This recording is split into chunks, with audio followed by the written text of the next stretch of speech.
The Beatles, the Audiostory, by Thomas Bleskin. Read by Tony Sheridan. The 6th of July 1957 is a thoroughly pleasant day in Liverpool. It's warm, a bit too muggy perhaps, and there are just a few clouds in the sky. There is a summer fete taking place in the small suburb of Woolton, and 17-year-old Ivan Vaughan is on his way there with a mate from the neighbouring suburb of Allerton. Ivan knows the singer and guitarist from the school band who are playing this afternoon really well, from the Quarry Bank High School for Boys.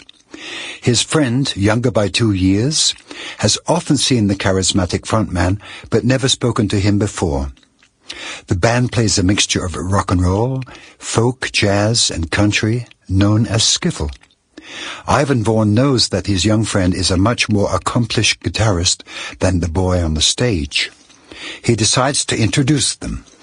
After the performance in front of St. Peter's Parish Church, the band leader listens to the chubby-cheeked 15-year-old's guitar skills on Ivan's advice, skeptically at first, until he gives his best renditions of Eddie Cochran's 20-Flight Rock and Bebopalula by Gene Vincent, with lyrics learnt by heart. It isn't an easy decision. The band leader, a known maverick, who today is wearing a simple checked shirt in place of his customary long jacket, knows that if he asks the talented left-hander to join his band, then his days as number one are numbered. On the other hand, John Winston Lennon is sure that with someone like James Paul McCartney on board, the band will start going places. Lennon did not personally tell McCartney his decision. Pete Shotton, a member of John's band The Quarrymen, got hold of Paul around 2 weeks after the performance in Woolton while he was riding his bike.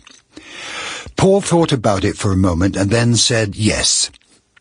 A whole 3 months went by before they performed together, and Paul messed it up. He was so nervous that his carefully practiced guitar solo ended up wildly discordant.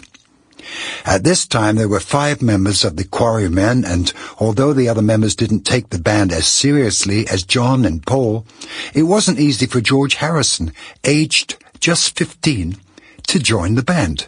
A 2.5-year age difference is no small thing for teenagers, but there were 2 things which made Paul's younger schoolmate interesting to John. Although George was a quiet sort, he had a cool teddy boy haircut, and he could play one of Lennon's favourite songs, the instrumental piece Raunchy. Sample complete. Ready to continue?